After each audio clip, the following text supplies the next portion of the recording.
Hello everyone. We're counting down to the W12 now, the launch of the W12. So we imagine that there's probably lots of burning questions out there.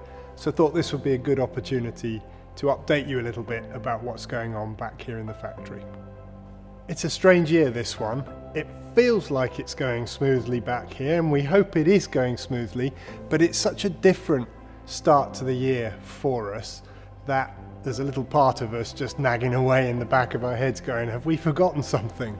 Because unlike in a normal year where we would have a billion new bits all streaming in from all four corners of the earth to put together the new car right at the last minute, this year's a little different because much of what we are going to launch with the W12 has already seen action on the track in 2020. And so instead of having all that new inventory being tested here, there and everywhere and being assembled in sub-assemblies and then onto the real car, we have instead more of a sort of management job of making sure that our stocks are at the right level, that we are putting all the things we need to in the right places, and that we're doing the testing of the things that have changed rather than the entire car. And so because that's such a change of rhythm, it does make us worry, have we missed something? And we're busy, of course, just trying to make sure we double check and triple check that we haven't, so that by the time we're ready to put things in aeroplanes and send them off to tracks, that we don't have any embarrassing omissions. Although it is an unusual year, and although COVID has forced on us a whole bunch of different rhythms, there are some things that just don't change.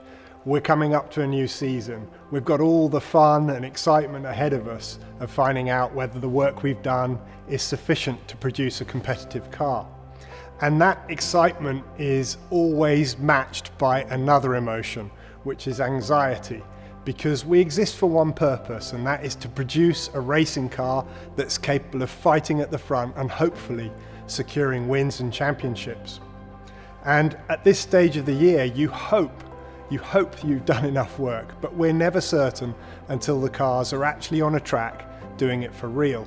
And so alongside all that excitement is the fear, and that fear nagging away continuously at you the moment you open your eyes in the morning, all the way through the day until you go to bed at night, the fear of that you haven't done enough.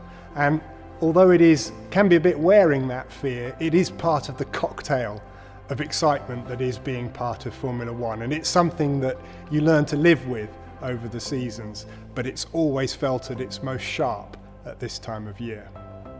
Every part of the company at this time of year is very, very busy, so it seems difficult to actually pick out a single thing or even a small number of things as particularly challenging. But I guess if I had to pick one, then I would focus on the changes to the aerodynamic regulations, because they came relatively late in the year and they have quite a significant impact on the car's performance. So much of our focus over the last weeks and months has been trying to understand what the effect of those changes were on the main flow fields around the car, how to try to find back the performance that is lost when you first adopt those new regulations.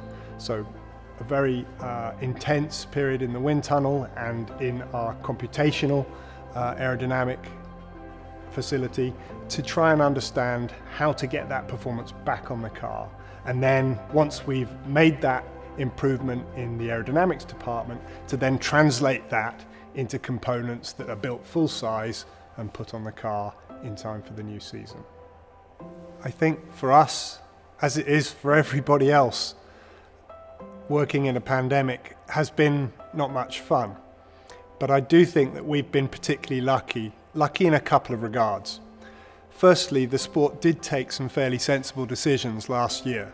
Sensible decisions that allowed us to build a new car without having to go right back to a clean sheet of paper in the way that we would normally do when approaching a new car project. That means that lots of aspects of the car we've been able to carry over from material we already possess, so things like the chassis, things like the gearbox. And that has taken a lot of the burden away from us. when in a period where capacity, both external to the company and also the working practices inside the company, have meant that it is a very welcome relief not to have to do absolutely everything that we would do in a normal car build.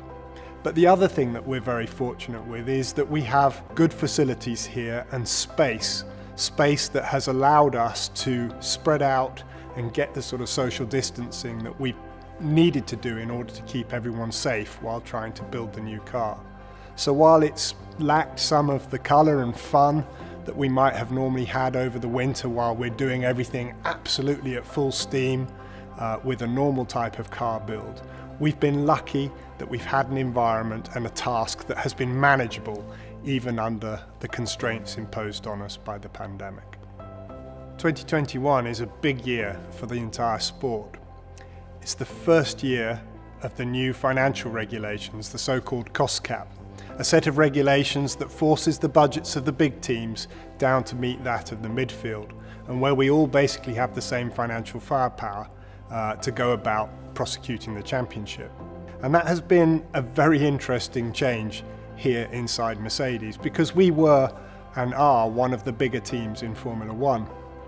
And so we've had to figure out how can we operate our championship assault with far less financial resource than we might have had previously, which means figuring out how to try and get components on our car to last longer, how to build them more cheaply, and how to make sure we maintain the same sort of performance that we did previously, despite the fact that our overall budget has come down. It's a huge challenge.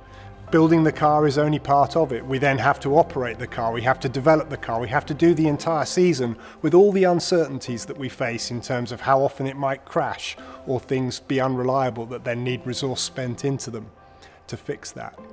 Probably the biggest weapon we could possibly have to attack these new financial regulations in a good way would be to launch with a car that is fast from the beginning, because a car that is fast from the beginning is going to be cheaper to stay quick during the whole season. So let's hope that we put enough goodness into this car at the beginning of the year to allow our plans to unfold in a way that sees us operating at a high level under this new constraint where we're fighting with exactly the same guns as everybody else.